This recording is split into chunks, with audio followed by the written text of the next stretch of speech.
ঈদ শেষ, রাজধানীতে ফিরছে কর্মজীবী মানুষ। কোনো দুর্ভোগ ছাড়াই স্বস্তিতে ফিরছেন সবাই।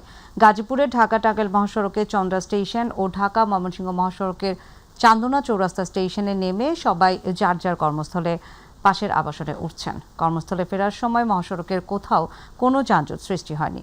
স্বস্তি নিয়ে কর্মস্থলে ফিরছেন বলে জানান সবাই। মহাসড়কের নিরাপত্তা রক্ষায় দায়িত্ব পালন করছেন পুলিশ সদস্যরা।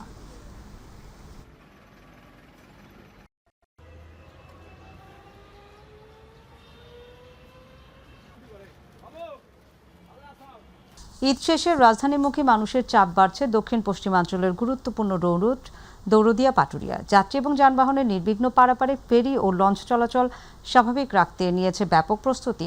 রাজবাড়ীর দৌলতদিয়া ফেরিঘাট পরিদর্শন শেষে নৌপরিবহন মন্ত্রণালয়ের যুগ্ম সচিব মুন্সি মোহাম্মদ মনিরুজ্জামান জানান, যাত্রীদের নিরাপদ যাত্রা নিশ্চিত করতে কর্তৃপক্ষ সর্বোচ্চ ব্যবস্থা গ্রহণ করছে। ফেরিঘাটটা সুন্দরভাবে সুশৃঙ্খলভাবে আমাদের পরিচালনা করা হচ্ছে। এখানে আমি আজকে যে তথ্য পেয়েছি, সকাল 6টা থেকে পর্যন্ত প্রায় 658টা যানবাহন পারাপার হয়েছে। তো কোনো রাশ নাই, এখানে কোনো ভিড়ভাট্টাও নাই। ফেরি ভিড়ার সাথে সাথে উঠে যাচ্ছে এবং খালি থাকার সাপেক্ষে প্রত্যেকটা যে সমস্ত গাড়ি অপেক্ষমান আছে ঢাকার দিকে যাবে, তারা ভরে গেলে ছিঁড়ে যাচ্ছে। যাত্রীর কোনো চাপ নাই, এখনো খুব স্বাভাবিক রয়েছে এখানে। নাটোরের লালপুরে ট্রাক চাপায় ইজি বাইকে 3 যাত্রী নিহত এবং অন্তত 4 জন আহত হয়েছেন। তারা 3 জনই উপজেলার দুরদুরিয়া ইউনিয়নের বাসিন্দা। পুলিশ এবং স্থানীয়রা জানায়, লালপুর থেকে ঈশ্বরদীর উদ্দেশ্যে একটি ইজি বাইক যাওয়ার পথে নবীনগর এলাকায় বিপরীত দিক থেকে আসা একটি ট্রাক সেটিকে চাপা দেয়। এতে ঘটনাস্থলে একজনের মৃত্যু হয় এবং চালক সহ আরও 6 জন আহত হন।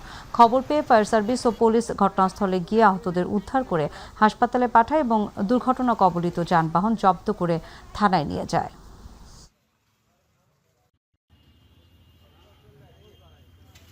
গাজীপুরে কালিয়াকৈরে গাড়ি চাপায় মাহমুদা আক্তার নামে এক সহকারী শিক্ষিকা নিহত হয়েছে। স্থানীয়রা জানায়, গাজীপুরে ঢাকা টাঙ্গাইল মহাসড়কে কালিয়াকৈর সূত্রাপুর এলাকায় টান সূত্রাপুর সরকারি প্রাথমিক বিদ্যালয়ের সহকারী শিক্ষক মাহমুদা আক্তার স্কুলে যাওয়ার পথে অজ্ঞাত একটি গাড়ি তাকে চাপা দিয়ে পালিয়ে যায়। এ সময় তাকে মুমূর্ষু অবস্থায় উদ্ধার করে উপজেলা স্বাস্থ্য কেন্দ্রে নেওয়া হয়। পরে চিকিৎসক তাকে মৃত ঘোষণা করেন।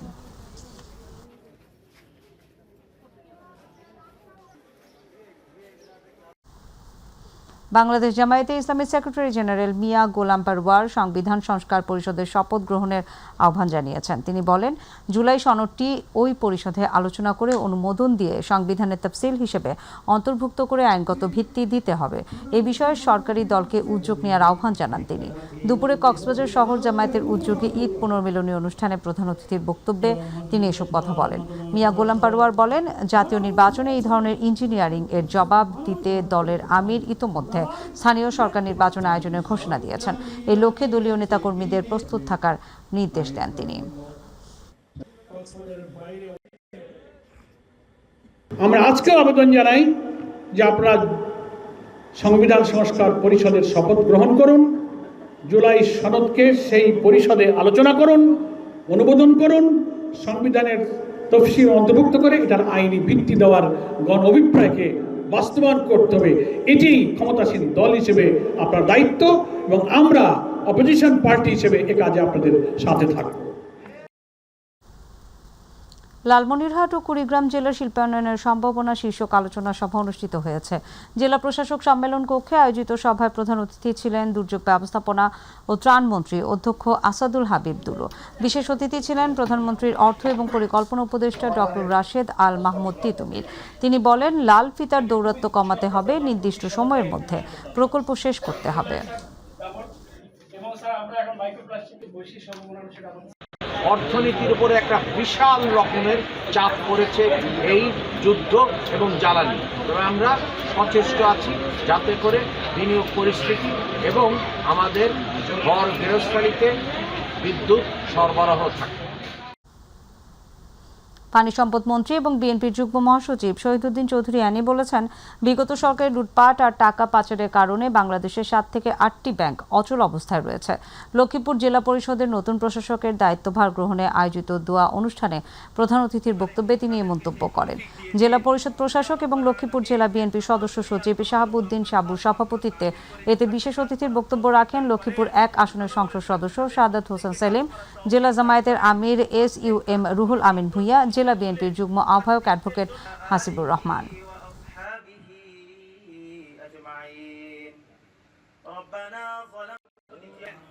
কোথায় ডেভেলপমেন্ট ওয়ার্ক করার মতো কি কি জায়গাগুলো আছে ওনাদের সঙ্গে আলোচনা করে পরবর্তী পদক্ষেপ গ্রহণ করার মাধ্যমে আমার মনে হয় আমরা আমাদের যেহেতু দলের সংগ্রামী মহাসচিব মির্জা ফখরুল ইসলাম আলমগীর তিনি এই মন্ত্রণালয়ের দায়িত্বে আছেন, আমরা যদি সবাই গিয়ে তার কাছে অনুরোধ করি তিনি আমাদেরকে বিমুখ করবেন না।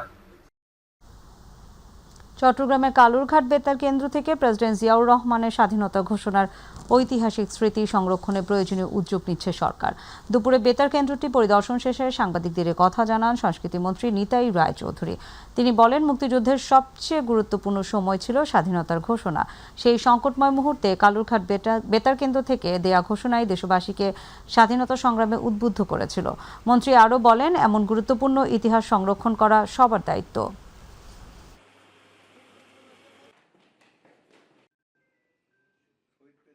আমরা এখানে জিয়াউর রহমানের স্মৃতি রক্ষার্থে পরিকল্পনা করছি যে সেইভাবে আমরা এখান থেকে জিয়ার স্মৃতি এখানে ধরে রাখা হবে, শহীদ জিয়ার এবং স্বাধীনতার যুদ্ধের যে মহান স্বাধীনতা যুদ্ধ, যেখান থেকে আজকে বাঙালি জাতি স্বাধীন হলো, আমরা স্বাধীন বাংলাদেশের নাগরিক।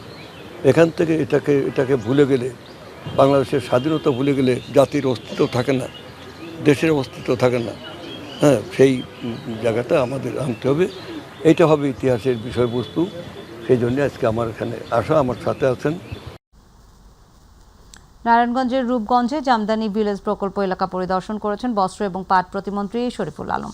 সকাল 9টায় রূপগঞ্জ উপজেলার তারাবু এলাকায় আব-ই-রোমান প্রদর্শনী কেন্দ্র পরিদর্শন করেন তিনি। দেশের ঐতিহ্যবাহী জামদানি শিল্পের উন্নয়ন, সংরক্ষণ ও সম্প্রসারণের লক্ষ্যে বাস্তবায়নাধীন জামদানি ভিলেজ প্রকল্পের অগ্রগতি সরেজমিনে পর্যালোচনা করেন প্রতিমন্ত্রী। এ সময় প্রকল্প সংশ্লিষ্ট কর্মকর্তাদের সঙ্গে মতবিনিময় এবং স্থানীয় তাঁতিদের সঙ্গে কথা বলেন তিনি।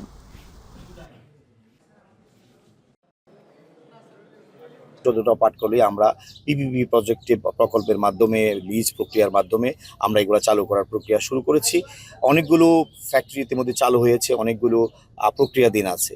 আমরা এগুলা যারা জুট ব্যবসা করতে চায়, দেশি বিদেশি বিভিন্ন ইনভেস্টর, তাদেরকে আমরা যোগাযোগ করছি যাতে এই বন্ধ পাটকলগুলো চালু হয়, এবং যারা পাটকল করতে চান পাটকলের জন্য আমরা ওয়েলকাম করি।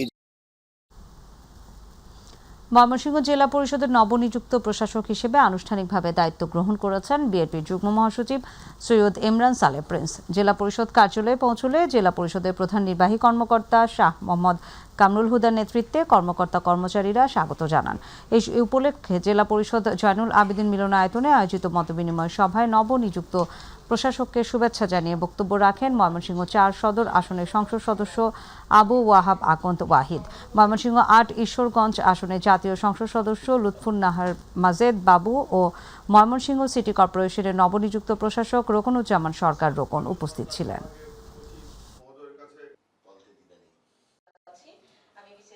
জেলা পরিষদকে আমরা মৃতপ্রায় কিংবা নির্জীব প্রতিষ্ঠান হিসাবে আমরা না দেখি, এটাকে যেন একটা সচল এবং শক্তিশালী স্থানীয় সরকার হিসাবে যেন আমরা দেখতে পাই বা করতে পারি, সেজন্য আমি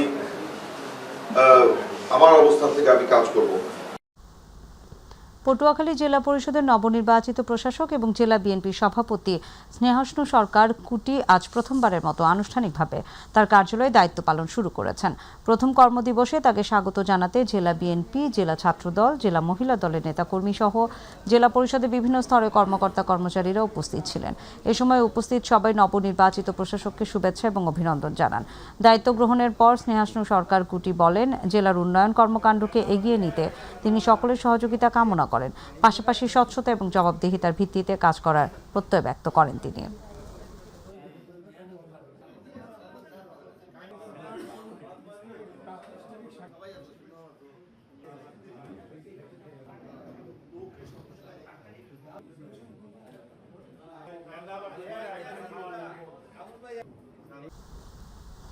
রাজবাড়ী গোয়ালন্দ উপজেলার দেবগ্রামে প্রধানমন্ত্রীর কৃষি কার্ড বিতরণ কার্যক্রমের অংশ হিসেবে মুন্সিবাজার এলাকা পরিদর্শন করেছেন সংস্কৃতি প্রতিমন্ত্রী আলী নিয়াজ মাহমুদ খৈয়ম। তিনি স্থানীয় কৃষকদের সঙ্গে মতবিনিময় করেন। এ সময় কৃষি কার্ড বিতরণ কার্যক্রম বাস্তবায়নে ব্যাপক প্রস্তুতির কথা জানিয়ে কৃষকদের পাশে থাকার আশ্বাস দেন সংস্কৃতি প্রতিমন্ত্রী। পাইলট প্রোগ্রাম করা হয়েছে, তার মধ্যে একটা এই রাজবাড়ীর গোয়ালন্দ উপজেলার দেবগ্রাম এই ইউনিয়নটাকে আমরা বেছে নিয়েছি। এই দেবগ্রামে আগামী 14 তারিখে অর্থাৎ 1 বৈশাখে এখানে একটা অনুষ্ঠানের ভিতর দিয়ে আমরা এখানে কৃষকদের কৃষি কার্ড এখানে দেব। ঈদ উল ফিতরকে কেন্দ্র করে যমুনা সেতুর পূর্ব পারে ঢল নামে দর্শনার্থীদের। যান্ত্রিক জীবনের ক্লান্তি দূর করতে পরিবার পরিজন নিয়ে নৌকায় ঘোরাঘুরি এবং প্রাকৃতিক সান্নিধ্যে সময় কাটাচ্ছেন বিনোদন প্রেমীরা। শুধু টাঙ্গাইল নয়, আশেপাশের বিভিন্ন জেলা থেকে লোকজন আসছেন যমুনার সৌন্দর্য উপভোগ করতে। প্রতিনিধি মোহাম্মদ আনিসুর রহমান খানের রিপোর্ট, জানাচ্ছেন তামান্না সাদিকা। ঈদের অন্যতম বিনোদন কেন্দ্র যমুনা সেতু। ঈদকে কেন্দ্র করে বিভিন্ন শ্রেণী পেশার মানুষের ঢল নেমেছে যমুনার তীরে। পরিবার পরিজন নিয়ে আনন্দ উপভোগ করছেন দর্শনার্থীরা। জনপ্রতি 50 টাকা নৌকা ও ট্রলারে ঘুরে বেড়াচ্ছেন তারা। দেখছেন সূর্যাস্ত, যমুনা সেতু ও যমুনা রেলের সেতুর অপার সৌন্দর্য। ভ্রমণপ্রিয় মানুষেরা ছবি তুলছেন, শিশুরা নাগরদোলা সহ বিভিন্ন রাইডে চড়ে আনন্দ করছে। খাবার ও নানা ধরনের খেলনার দোকানের জন্য জমজমাট আশপাশ। সরকারি পৃষ্ঠপোষকতায় বিনোদন কেন্দ্র গড়ে তোলার দাবি আগত দর্শনার্থীদের। শহরের ভিতরে কোলাহল মুক্ত একটা সুন্দর জায়গা, এখানে বিবি বাচ্চা সবাইকে নিয়ে আসার মতো একটা জায়গা। আমরা ঈদ উপলক্ষে বাচ্চাকে নিয়ে ফ্যামিলি সহকারে এগুলো নৌকাতে যমুনার পাড়ে ঘুরতে আসছি। যমুনা সেতুটা ঘুরে আমার খুব পছন্দ হয়েছে। আর আমাদের হঠাৎ করে এখানে আসার প্ল্যান করছে বাবা। এখন সবার সাথে ঘুরে আমার খুব আনন্দ লাগছে, জায়গাটা অনেক সুন্দর। ঘুরতে এসেছি বাবা মার সাথে এবং ভাইয়ার সাথে। আমার এখানে আসলে অনেক ভালো লাগছে। এখানে আমরা দেখছি যে অনেক মানুষ আসছে এবং ঈদের মধ্যে এখানে অনেক মানুষ হয়। তা আমরা এখানে ফ্যামিলি নিয়ে ওয়াইফ বাচ্চা নিয়ে ঘুরতে এসেছি, আসলে ভালোই লাগছে। এটা হচ্ছে টাঙ্গাইল যমুনা পাড়ে, পরিবেশটা সুন্দর, আপনারা এসে ঘুরে দেখতে পারেন। করার জন্য আজকে আমরা এখানে ঘুরতে আসছি সবাই মিলে, এবং এখানে আমরা এসে খুবই আনন্দিত। আমরা ঈদ উপলক্ষে যমুনা সেতু ঘুরতে আসলাম, অনেক ভালো লাগলো। অনেক সুন্দর দৃশ্য, প্রাকৃতিক দৃশ্য আছে। এখানে আসছি আমরা ঘোরাফেরা করার জন্য, তো ওরকম দেখা যায় যে খোলামেলা দোকানপাট আছে, তো ওরকম ফ্যামিলি নিয়ে আসলে দেখা যায় ভালো একটা বসার জায়গা দরকার, ওরকম কিছু করলে এখানে ভালো হয়। এই জায়গায় যে পুরাতন একটা শিশু পার্ক আছে, ওইটা যদি পুনরায় চালু করতে পারতো তাহলে আরো ভালো লাগতো, তাহলে পরিবার পরিজন নিয়ে সবাই আরো আনন্দ করতে পারতো। টাঙ্গাইলের বিনোদন প্রেমীদের জন্য যমুনার তীরে গড়ে তোলা হবে বিনোদন কেন্দ্র। রাজস্ব পাবে সরকার, এমনটাই প্রত্যাশা সকলের। তামান্না সাদিকা, মাই টিভি।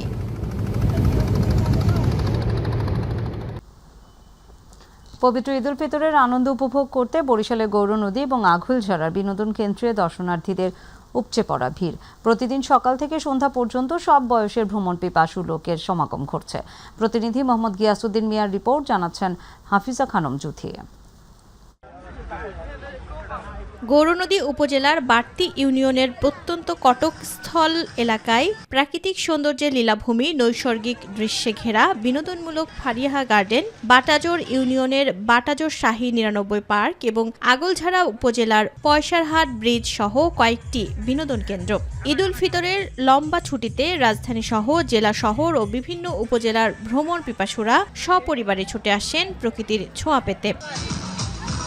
বিনোদন কেন্দ্রগুলোতে আনন্দ উল্লাস করে ঘুরে বেড়াচ্ছেন শিশু কিশোর থেকে শুরু করে সব বয়সের দর্শনার্থীরা। এখানে ঈদ উল ফিতরের ছুটি উপভোগ করতে উচ্ছ্বাসের কোনো কমতি ছিল না দর্শনার্থীদের। আমাদের এখানে এসে সবকিছু মিলিয়ে খাওয়া দাওয়া, ঘোরা সবকিছু মিলিয়ে খুব ভালো লাগতেছে। পার্কে অনেক রাইড আছে, সেইগুলোতে চড়েছি, অনেক মজা পেয়েছি।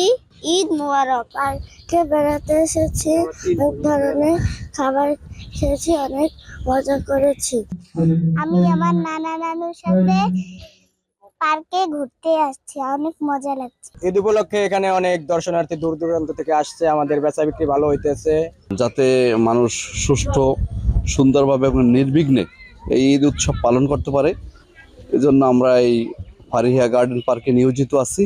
শিশু কিশোরদের সঙ্গে বাবা মা আত্মীয় স্বজন ঈদের আনন্দ উদযাপন করতে ভিড় জমিয়েছিলেন বিনোদন কেন্দ্রগুলোতে। ঈদ যে একটা আনন্দ এবং সেই জিনিসটা দর্শনার্থী ফারিয়া গার্ডেন পার্কে এসে উপভোগ করতেছে। ফারিয়া গার্ডেন পার্কে আমাদের বিনোদনের জন্য আছে ফটো বুথ, আছে হানি সুইং, আছে বোট, আছে ট্রেন এবং ঈদ সাংস্কৃতিক অনুষ্ঠানের আয়োজন করা হয়েছে। হাফিজা খানম জুথি, মাই টিভি। ব্রাহ্মণবাড়িয়া নবনিযুক্ত জেলা পরিষদের প্রশাসক সিরাজুল ইসলাম সিরাজ এর দায়িত্ব গ্রহণ এবং সংবর্ধনা অনুষ্ঠিত হয়েছে। জেলা পরিষদ প্রাঙ্গণে আয়োজিত অনুষ্ঠানে প্রধান অতিথি ছিলেন কেন্দ্রীয় বিএনপির অর্থনৈতিক সম্পাদক, ব্রাহ্মণবাড়িয়া ৩ আসনের সংসদ সদস্য ইঞ্জিনিয়ার খালেদ হোসেন মাহমুদ শ্যামল। জেলা পরিষদের প্রধান নির্বাহী কর্মকর্তা আব্দুল কাদির এর সভাপতিত্বে বিশেষ অতিথি ছিলেন ব্রাহ্মণবাড়িয়া ১ এর সংসদ সদস্য এম এ হান্নান, জেলা প্রশাসক শারমিন আক্তার জাহান সহ আরও অনেকে।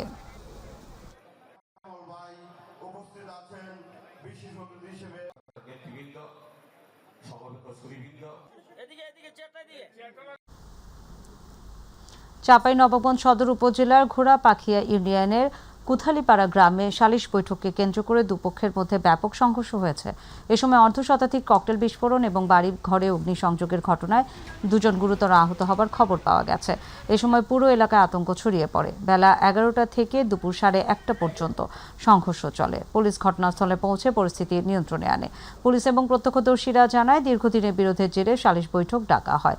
বৈঠক চলাকালে রানীহাটি ইউনিয়নের চেয়ারম্যান রহমত আলীর সমর্থক এবং স্থানীয় সাবেক মেম্বার চান্দুর লোকজনের মধ্যে কথা কাটাকাটি থেকে উত্তেজনা সৃষ্টি হয়ে সংঘর্ষের রূপ নেয়।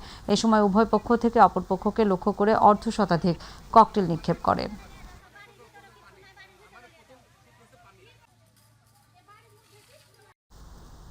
গাজীপুরের কালিয়াকৈরের হাবিবুর এলাকার সরকারি সড়কের ইট তুলে দেয়া এবং চাঁদাবাজিকে কেন্দ্র করে 3 জনকে গণধোলাই দিয়ে পুলিশের কাছে সোপর্দ করেছে স্থানীয় জনতা।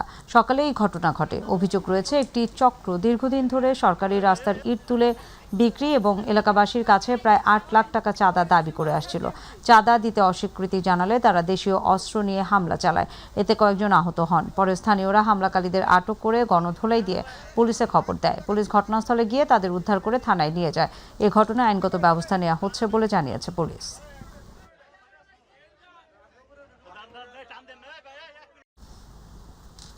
খুলনায় 4.5 বছরের শিশু জান্নাতুল মাওয়া নিখোঁজের 12 ঘন্টার মধ্যে মৃত অবস্থায় উদ্ধার করা হয়েছে। পরিবারের সঙ্গে বিয়ের অনুষ্ঠানে গিয়ে দূর সম্পর্কের আত্মীয় তোতা মিয়া আইসক্রিম খাওয়ানোর কথা বলে তাকে নিয়ে যায়। পরে শিশুটি আর ফিরে না আসায় পরিবার উদ্বিগ্ন হয়ে থানায় জিডি করে। রাতে অভিযুক্ত হোয়াটসঅ্যাপে অবস্থান জানালে হরিণটানা এলাকায় মরদেহ উদ্ধার করা হয়। শিশুটির গলায় রশি পেঁচানো এবং শরীরে আঘাতের চিহ্ন পাওয়া গেছে। পুলিশ ধারণা করছে শ্বাসরোধ করে হত্যা করা হয়েছে এবং অভিযুক্তকে গ্রেফতারের অভিযান চলছে।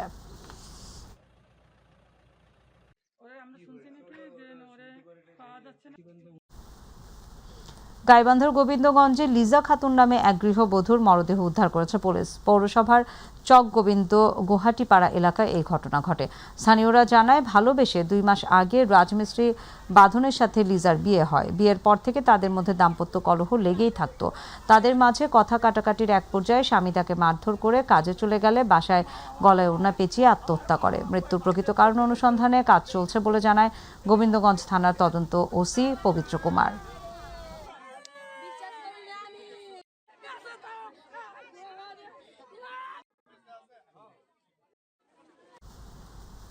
মানিকগঞ্জের ঘিওরে হয়ে গেল 200 বছরের ঐতিহ্যবাহী জামাই মেলা। ঘিওর উপজেলার বাঙ্গাংলা মুক্ত সংঘের মাঠে আয়োজিত আজ এই মেলার আকর্ষণ হচ্ছে বড় বড় মাছ।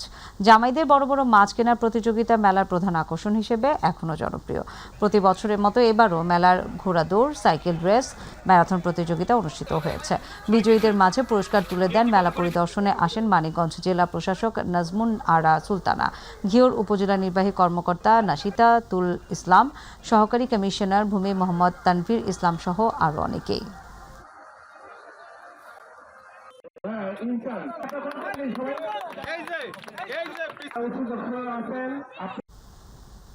সিরাজদিখানে শেরনগরে শুরু হয়েছে ঐতিহ্যবাহী শ্রী শ্রী রক্ষা কালী পূজা। উৎসবকে কেন্দ্র করে দেশ বিদেশের হাজারো ভক্ত এবং দর্শনার্থীর পদচারণায় মুখর হয়ে উঠেছে মন্দির প্রাঙ্গণ এবং আশেপাশের এলাকা।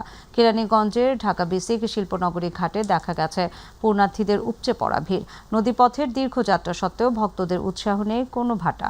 এদিকে বড় এই জামায়াত ঘিরে নিরাপত্তা নিশ্চিতে প্রশাসন এবং পুলিশের পক্ষ থেকে নেওয়া হয়েছে কঠোর ব্যবস্থা।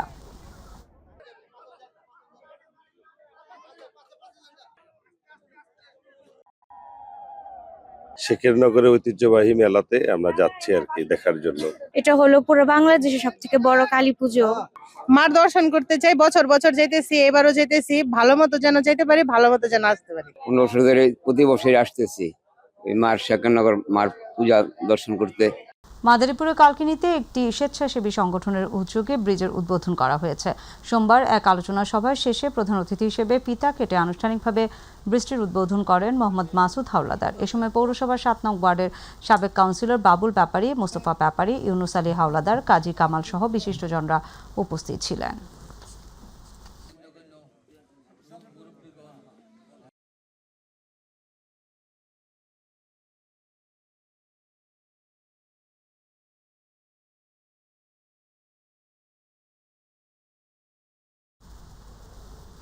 চাঁদপুরের ফরিদগঞ্জে তরুণ সমাজকে মাদক এবং সন্ত্রাস থেকে দূরে রাখতে লোকমান আহমেদ তালুকদার স্মৃতি ক্রিকেট টুর্নামেন্ট অনুষ্ঠিত হয়েছে।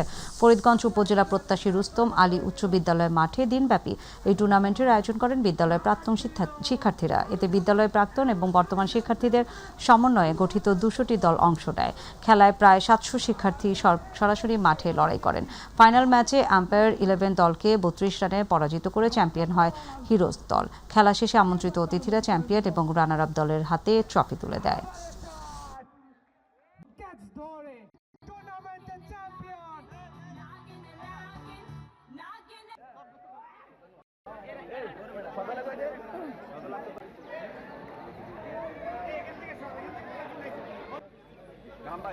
আপনারা সবাই উপস্থিত ঢাকা ক্লাবেও খেলছে, অনেকে জানেন না, এবং আমাদের ফুটবলের হাতে করে আমাকে একটু গাইড দেন।